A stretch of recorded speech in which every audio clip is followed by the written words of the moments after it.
हाँ तो बच्चों, अब आगे टॉपिक की बात करें तो हम आगे सेंटेंस पढ़ेंगे इम्परेटिव सेंटेंस।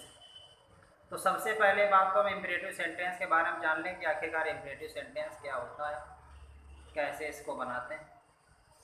तो इम्परेटिव सेंटेंस की बात करें तो इम्परेटिव सेंटेंस वर्ब से स्टार्ट होता है, क्रिया से स्टार्ट होता है।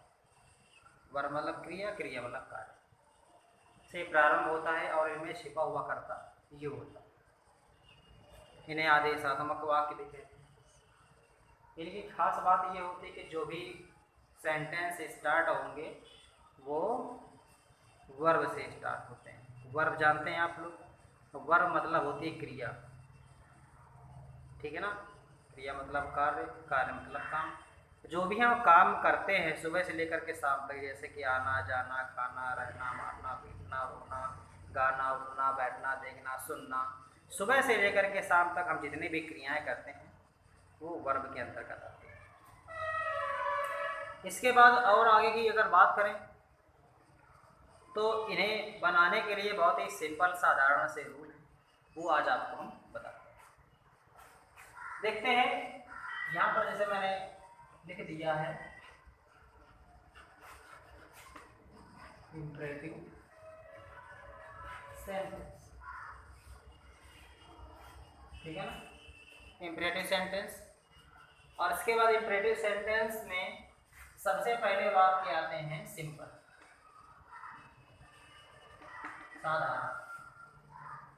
साधारण वाक्य बनाने का नियम यही है, सीधी सी बात है, एल ओ बी और B, L O B B cube.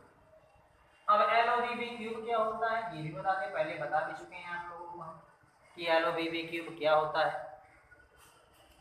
तो एल का मतलब लेटर, ओ का मतलब ऑब्जेक्ट, बी का मतलब बीई और बी क्यूब का मतलब वर्ब की थर्ड। अब साधारण वाक्य कैसे होते हैं वो देख लीजिए, जैसे कि क्लोज द शॉप, दूसरा है कुक द फूड,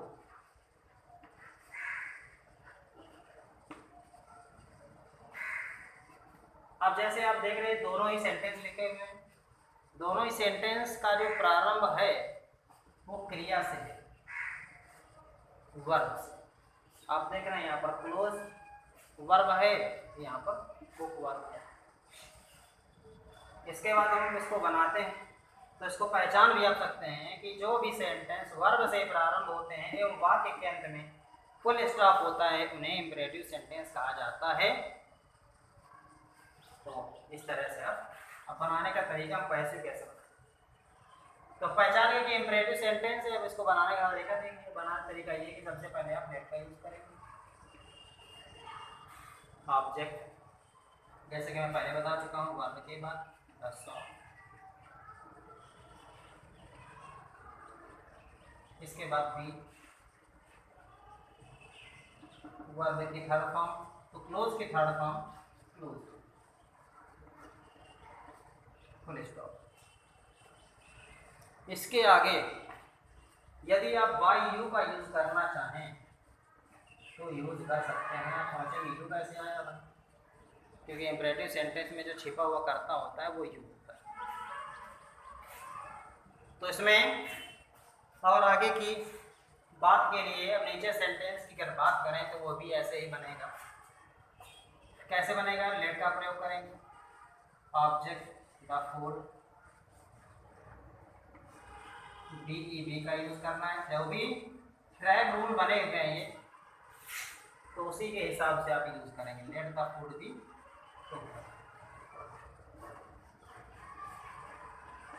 भाई यू को यूज करना चाहें तो यूज कर सकते हैं। जैसे कि आपने कभी देखा होगा कि हमें सेंटेंस बनाना है लेकिन हमें रूल नहीं पता, तो जब रूल नहीं पता है तो उन्हें हम क्या करेंगे, उन्हें ट्रैक रूल से पढ़ेंगे। ट्रैक रूल क्या होते हैं, बहुत ही सिंपल से तरीके होते हैं कि जिन्हें हम अपने लाइफ में यूज करके एक बहुत ही इजी स्टडी मटेरियल बना सकते हैं। जैसे कि अभी ट्रैक रूल देखा कि अगर हम इसके सहारे अगर चलें तो हम बहुत ही आसानी से पैसिव वॉइस का निर्माण कर सकते हैं। पैसिव वॉइस हम आसानी से बना सकते हैं। तो इसलिए आप लोग इनको ध्यान रखें। पटरी पे चलना है भाई, पटरी पे नहीं चलेंगे, ट्रैक रूल पे नहीं चलेंगे तो सेंटेंस गलत माने जाए, गलत आप बनाएंगे। इसलिए आप अच्छे से इनका अध्ययन करने के लिए आप इनको ट्रैक रूल का विशेष और आगे चलें बात करते हैं नेगेटिव सेंटेंस की। नेगेटिव सेंटेंस कैसे बनाएंगे आप ये देखते हैं।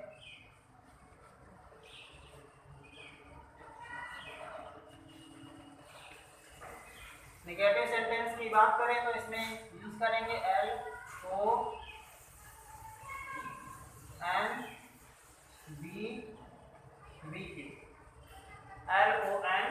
LONBVQ।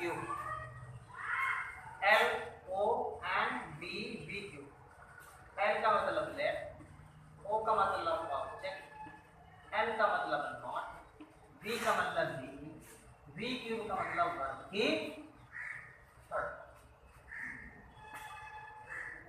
अब इसको पहचानेंगे कैसे नेगेटिव होते हैं।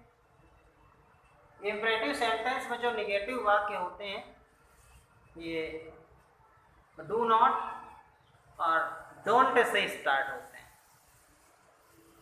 और नेवर से भी सेंटेंस स्टार्ट हो जाता है।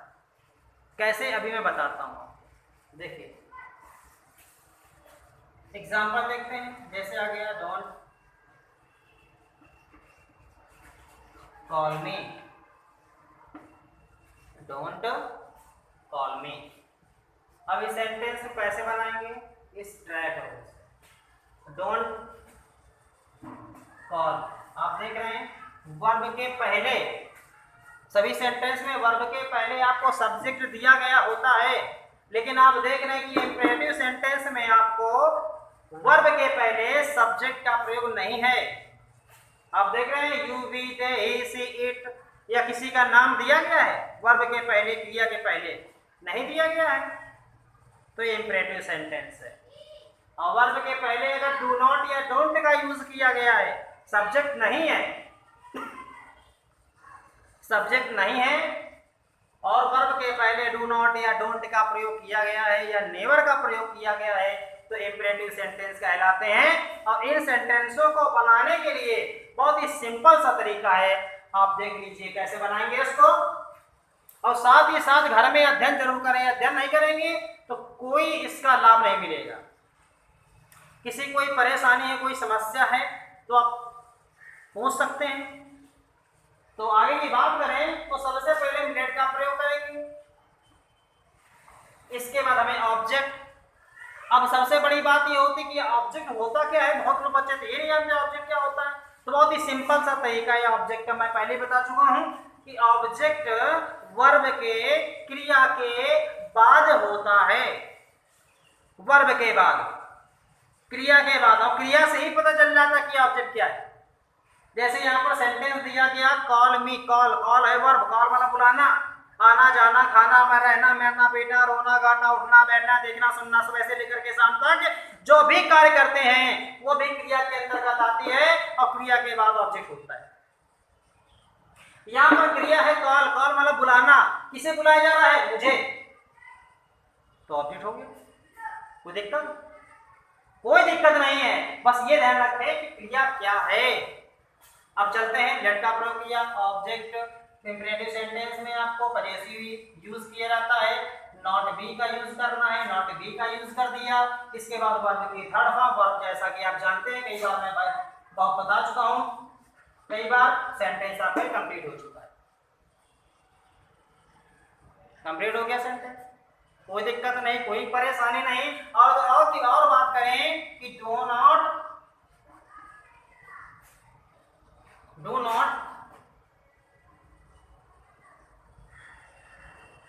eat the food, do not eat the food, do not eat the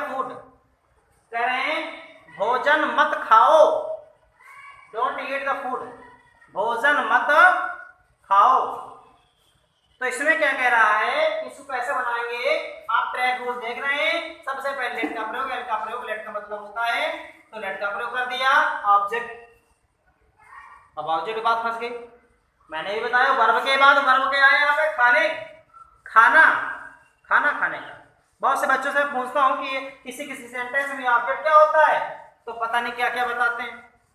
ये ऑब्जेक्ट ये होता है, ऑब्जेक्ट कुर्सी होती है, ऑब्जेक्ट ये हो गया, ऑब्जेक्ट वो हो गया, पता नहीं क्या क्या बताते हैं।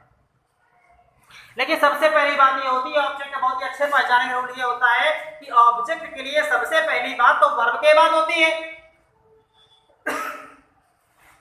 वर्ब बताएगा कि ऑब्जेक्ट क्या है। अब यहां पर खाना, ईट, खाना खाया जा रहा है, तो क्या खाया जा रहा है, खाना। खाया जा रहा है क्या, खाना। भोजन किया जा रहा है, तो जो भोजन है वो ऑब्जेक्ट। लेट का यूज किया, ऑब्जेक्ट क्या है, द फूड, मैंने द फूड का यूज कर दिया। इसके बाद फिर नॉट बी का यूज है, हमने नॉट बी का यूज कर दिया। तो एक्स्ट्रा तो कुछ दे नहीं रहे, या एक्स्ट्रा कुछ हम लिख नहीं रहे कि नहीं एक्स्ट्रा में हमने ये कह दिया, ये लिखना है, ये लिखना है, कुछ भी एक्स्ट्रा नहीं है। जो भी ट्रैक रूल में दिया गया है वही ट्रैक रूल के माध्यम से आपको सारी चीजें बताई जा रही हैं। इसके बाद और बात करें, नॉट बी का यूज तो मैंने कर दिया। इसके बाद वर्ब पूछा है, वर्ब जो रखिए, मैंने वर्ब नहीं रखा भी, चलिए कोई बात नहीं। वर्ब क्या है, ईट, तो हम क्या कर देंगे, ठीक है। बाई को यूज करना चाहें तो यूज कर सकते हैं, अगर नहीं करना चाहते हैं तो मत कीजिए। तो इस तरीके से आप इन पैसिव वॉइस का प्रयोग कर सकते हैं, पैसिव वॉइस बना सकते हैं। 101% सेंटेंस गलत नहीं हो सकता। और आगे की बात करें और चलते हैं। बहुत लोग तो प्रैक्टिस शायद ही करते हो, लेकिन करते रहे तो बहुत अच्छी बात है। प्रैक्टिस करने का बहुत बड़ा लाभ होता है। प्रैक्टिस से हमें हर चीज का ध्यान बना है। चलिए और आगे की बात करें हम लोग, और आगे की अगर बात करें तो सबसे पहले लिखते हैं some important changement, some important changement. हाँ भाई, अब चलते हैं आगे की ओर। सबसे पहले बात करते हैं प्लीज, फिर बात करते हैं please do not, please don't या डू नॉट। इसके बाद बात करते हैं ओबे, ऑलवेज, इवेयर,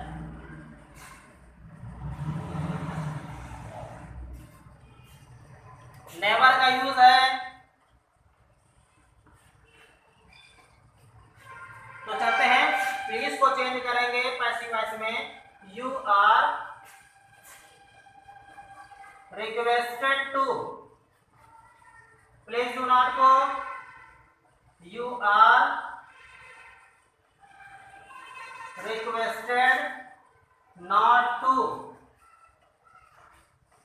इस तरह से।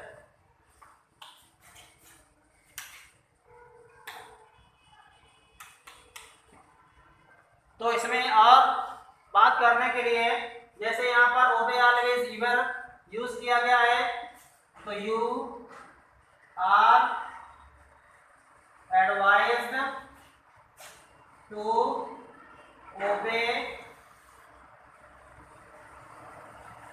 ऑलवेज, ईवर, जो भी यूज किया गया वो यूज कर सकते। इसके बाद नेवर को चेंज करेंगे, should never be, इस तरह से। और अब चलते हैं आगे की ओर, हम एग्जाम्पल पढ़ेंगे। एग्जाम्पल कैसे है, जैसे आ गया प्लीज गिव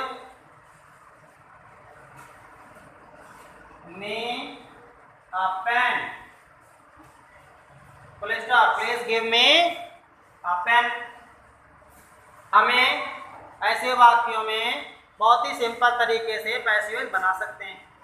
हमें कुछ नहीं करना, जो मैंने चेंज में दिखाई थे उन्हीं को बदल देना है और कुछ भी एक्स्ट्रा नहीं करना। जैसे कि आप प्लीज, तो प्लीज को चेंज करेंगे you are requested to give me a pen full stop. मैंने पहले प्लीज को चेंज किया, यू आर रिक्वेस्टेड टू, आगे जैसा सेंटेंस यूज किया गया तो मैंने यूज कर दिया, कोई परेशानी नहीं है। अब देखिए और आगे चलते हैं एग्जाम्पल की ओर। और जैसे एग्जाम्पल दिए गए हैं, मैं अभी एक ओबे का ही बताता हूं। जैसे कि आ गया ओबे योर टीचर्स। आप लोग ये मत समझे टीचर है टीचर का लिख दिया, ऐसा तो नहीं है, अपने फादर गार्जियन के लिए भी यूज कर सकते हैं। तो ओबे योर टीचर्स, अपने अध्यापकों की आज्ञा माने, तो ओबे के लिए यूज कर देंगे यू आर एडवाइज्ड टू, और जैसा सेंटेंस में है वैसे ही नोट कर देंगे, ओबे से obey your teachers, you are advised to obey your teachers. और आगे की बात करें तो अभी एक नेवर वाला भी यूज बताते हैं, नेवर कैसे यूज करेंगे। नेवर के यूज के लिए देख लीजिए, जैसा सेंटेंस में हो गया नेवर टेल अ लाई। अब इसमें क्या करना है, नेवर से स्टार्ट होने वाले इंपरेटिव सेंटेंस में इसमें ऑब्जेक्ट को पहले लाना है। टेल वर्ब हो गई, ऑब्जेक्ट अलाई, तो हम क्या करेंगे अलाई का यूज किया। अब इसके बाद ऑब्जेक्ट लाने के बाद आपको जानते हैं आप लोग, ऑब्जेक्ट मैंने जब सब्जेक्ट बना लिया, हमारा सब्जेक्ट हो गया, तो आप सभी लोग जानते हैं कि अच्छा सेंटेंस में सब्जेक्ट के बाद क्या प्रयोग किया जाता है। सभी लोग जानते हैं सब्जेक्ट के बाद वर्ब। किसी सेंटेंस देख लीजिए, चाहे वो प्रेजेंट इंडेफिनिट हो, चाहे वो पास्ट इंडेफिनिट हो, चाहे फ्यूचर इंडेफिनिट हो, चाहे वो प्रेजेंट कंटीन्यूअस हो, चाहे वो पास्ट कंटीन्यूअस हो, चाहे फ्यूचर कंटीन्यूअस हो, चाहे वो प्रेजेंट परफेक्ट हो, चाहे वो पास्ट परफेक्ट हो, चाहे वो फ्यूचर परफेक्ट हो, चाहे वो प्रेजेंट परफेक्ट कंटीन्यूअस हो, चाहे वो पास्ट परफेक्ट कंटीन्यूअस हो, चाहे वो फ्यूचर परफेक्ट कंटीन्यूअस हो, सब्जेक्ट के बाद वर्ब का प्रयोग होता है। तो सब्जेक्ट मैंने कर दिया, वर्ब का यूज करना है। नेवर को मैंने बोला है कि शुड नेवर, चलिए शुड नेवर भी हो गया, शुड नेवर भी। वर्ब की थर्ड फॉर्म का यूज, फिर की थर्ड फॉर्म टोल्ड होती है, तो हो गया a lie should never be told. इसमें आपको जो है अनिवार्य चाहिए है कि बाय यू का यूज आप इसमें कर दें एंड फुल स्टॉप। इस तरह से आप पैसिव वॉइस बना सकते हैं। घर में प्रैक्टिस करें, और किसी की कोई प्रॉब्लम्स हो, किसी कोई समस्या हो, तो आप कमेंट बॉक्स में लिख करके या हमारे प्रधानाध्यापक के माध्यम से आप संपर्क करके आप अपने समस्या का समाधान पा सकते हैं। तो आज के लिए इतना ही काफ़ी है। धन्यवाद।